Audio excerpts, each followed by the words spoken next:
दोस्तों आज मैं आपके लिए एक टर्म्स लेके आया हूँ। मेडिकल टर्म्स हैं जो आप बहुत बार देखते होंगे। आप कभी किसी हॉस्पिटल में जाते हैं, किसी डॉक्टर से कंसल्ट करते हैं, तो आपको वो कंसल्ट करने के बाद में जब वहाँ पे डायग्नोसिस लिखा जाता है प्रिस्क्रिप्शन पे, तो सबसे ऊपर वो लिख देता है डायग्नोसिस, एक ट्रायंगल बना के आगे लिख देता है AFI। अब दोस्तों ये AFI है क्या है? डेंगू होता है, मलेरिया होता है, कफ लिख दिया, कोल्ड लिख दिया, फ्लू लिख दिया। ये जनरल सी टर्म्स तो हम समझ पाते हैं, लेकिन ये मेडिकल टर्म्स है AFI, यह होती क्या है इसको हम नहीं समझ पाते हैं। तो इसी के ऊपर आज का वीडियो है। AFI होता क्या है, इसके सिम्टम्स क्या है और इसके ट्रीटमेंट क्या है। तो दोस्तों AFI की फुल फॉर्म जो है वो है एक्यूट फेब्राइल इलनेस। इसको हम सीधी सी लैंग्वेज में समझने जाएं तो बॉडी के अंदर कोई भी ऐसी बीमारी या कोई भी ऐसी कंडीशन पैदा हो जाती है जिसकी वजह से आपको बुखार आने लगता है। ऐसी कोई भी कंडीशन हो जिसके पीछे का कारण आपके बैक्टीरियल हो सकता है, वायरल हो सकता है, प्रोटोजोल हो सकता है, क्लाइमेट चेंज से रिलेटेड हो सकता है, रिकेट्सी से रिलेटेड हो सकता है। कुछ भी आपके कॉज हो या कुछ भी कारण हो जिसकी वजह से आपको फीवर आना स्टार्ट हो जाए, आपके बॉडी के अंदर फीवर की उत्पत्ति हो जाए, उसको हम एक्यूट फेब्राइल इलनेस कहते हैं। कंडीशन क्या है इसमें? कंडीशन ये है कि आपका जो फीवर है वो 4 दिन से ज़्यादा होना चाहिए। 4 दिन तक अगर आपने एंटीबायोटिक ली है, आपने अगर एंटीवायरल ली है, आपने सिम्टोमेटिक ट्रीटमेंट लिया है, उसके बाद में भी अगर आपका फीवर कम नहीं होता है या फिर ख़त्म नहीं होता है, कारण चाहे कोई भी हो, तो उसको हम एक्यूट फेब्राइल इलनेस की कैटेगरी में रखते हैं। तो दोस्तों मैं डॉक्टर खान स्वागत करता हूं आपके अपने YouTube चैनल हेल्थ कार्ड में। हम ऐसे इंपॉर्टेंट वीडियो आपके लिए लाते रहते हैं। उसके लिए आप हमारे चैनल को सपोर्ट कर सकते हैं। सपोर्ट करने के लिए आपको कुछ नहीं करना है, हमारे चैनल को सब्सक्राइब करना है, बेल नोटिफिकेशन को ऑन करना है और इस वीडियो को ज़्यादा से ज़्यादा लोगों तक शेयर करना है। तो दोस्तों बढ़ते हैं आज के वीडियो की तरफ। आज के वीडियो का टॉपिक है AFI, जिसकी फुल फॉर्म है एक्यूट फेब्राइल इलनेस। अब दोस्तों अगर आपको बॉडी के अंदर किसी भी ऐसी कंडीशन की उत्पत्ति हो गई है या ऐसी कंडीशन पैदा हो गई है जिसके पीछे का कारण आपके वायरल हो, बैक्टीरियल हो, प्रोटोजोल हो, क्लाइमेट चेंज हो या फिर रिकेट्स हो, कोई भी एक कंडीशन हो जिसकी वजह से आपको फीवर आना स्टार्ट हो जाए और वो फीवर आपके जो है 4 दिन से ज़्यादा रहे। कंडीशन है 4 दिन से ज़्यादा रहना चाहिए। 4 दिन अगर आपने ट्रीटमेंट लिया है उसके बाद में भी अगर वो बुखार नहीं टूटता है तो उसको हम एक्यूट फेब्राइल इलनेस की कंडीशन में देखते हैं। अब दोस्तों मैं कुछ आपको एग्जांपल देता हूँ। जैसे आपको कोई वायरल इन्फेक्शन हो गया है, जैसे डेंगू हो गया, आपके चिकनगुनिया हो गया है, लेप्टो हो गया है, आपके वायरल इन्फेक्शन हो गया है, आपने बुखार के लिए घर पे ट्रीटमेंट स्टार्ट कर दिया। घर के कुछ होम रेमेडीज पहले आपने लिए, जैसे अदरक वगैरह लेते हैं, लहसुन वगैरह लेते हैं, हल्दी वगैरह लेते हैं। ये लेने के बाद में एक दिन तो वो ली, दूसरे दिन आप मेडिकल पे गए, ओवर द काउंटर आपने कुछ मेडिसिन ले ली। आपको मेडिकल वाला सिम्टोमेटिक ट्रीटमेंट बुखार के लिए पैरासिटामोल दे देगा, दर्द के लिए एसिक्लोफेनेक, आइबुप्रोफेन, निमोसिलाइट दे देगा, आपके जो एंटीबायोटिक कुछ जो है हल्की फुल्की वो दे देगा। आपने 1-2 दिन वो भी ले ली। उसके बाद में आपने एक आध डॉक्टर का ट्रीटमेंट भी ले लिया। 4-5 दिन हो गए लेकिन आपका बुखार ठीक नहीं हो रहा है।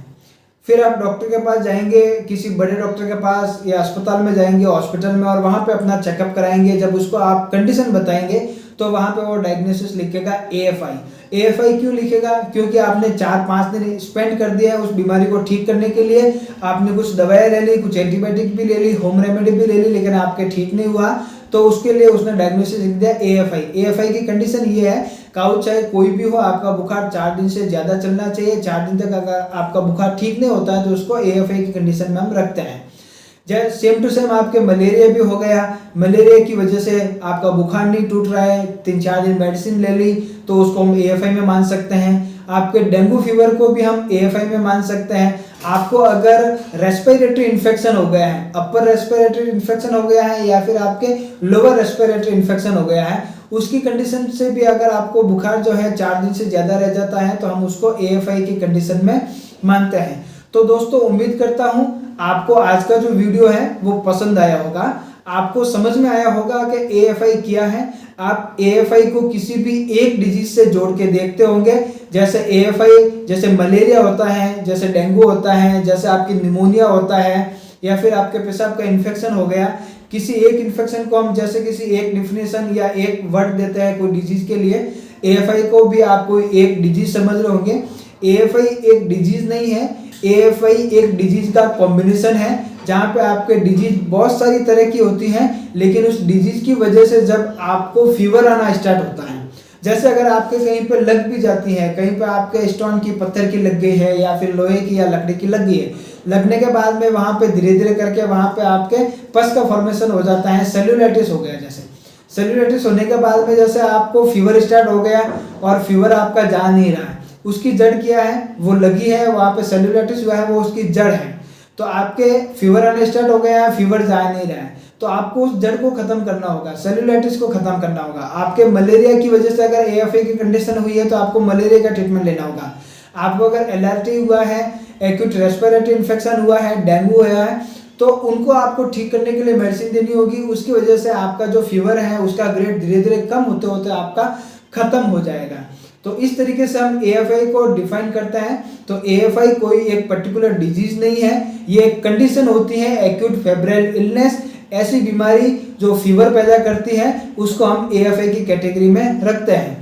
तो आपके किसी भी कंडीशन, आपके बैक्टीरियल, प्रोटोजोअल, वायरल, रिकेट्स या फिर क्लाइमेट चेंज होने की वजह से या फिर आपके कोई भी चोट लगने की वजह से जो आपके फेब्राइल कंडीशन पैदा होती है उसको हम AFI कहते हैं, और उसके लिए आपको सिम्टोमेटिक ट्रीटमेंट लेना होता है। साथ ही साथ आपको अपने कंडीशन के अनुसार एंटीबैक्टीरियल, एंटीवायरल या एंटी प्रोटोजोअल ट्रीटमेंट आपको लेना होता है। तो दोस्तों उम्मीद करता हूँ आपको आज का वीडियो पसंद आया होगा।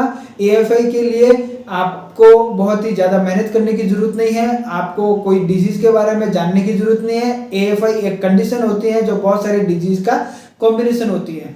इसको ठीक करने के लिए आपके जो है वही आपके जो नॉर्मल एंटीबायोटिक वगैरह यूज की जाती है, आपको हाइड्रेशन थेरेपी दी जा सकती है, फ्लूइड दिया जा सकता है। सिम्टोमेटिक आपके स्वेलिंग कम करने के लिए टैबलेट या इंजेक्शन दिए जाते हैं, आपको पेन कम करने के लिए इंजेक्शन या टैबलेट दिए जाते हैं। इसके जो सिम्टम्स हैं वो बहुत ही वाइड होते हैं। आपको बुखार आएगा, बॉडी एक होगा, हेडेक होगा, माइल्जिया हो सकता है, न्यूरेल्जिया हो सकता है, ऑर्थल्जिया हो सकता है, फिर आपके गैस्ट्रोएंटराइटिस हो सकते हैं, लूज स्टूल हो सकता है, डेंगू के सिम्टम्स हो सकते हैं, मलेरिया का सिम्टम्स हो सकता है, कुछ भी सिम्टम्स हो सकते हैं साथ में आपके, उसको हम AFI की कंडीशन में रखते हैं।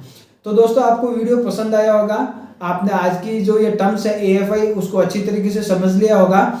ऐसे और वीडियो देखने के लिए हमारे चैनल को सब्सक्राइब करें, हमको ज़्यादा से ज़्यादा सपोर्ट करें। मिलते हैं दोस्तों नए और इम्पोर्टेंट वीडियो में, तब तक के लिए आप लोगों से विदा चाहते हैं। नमस्कार, धन्यवाद, सब्बा खैर, राम राम।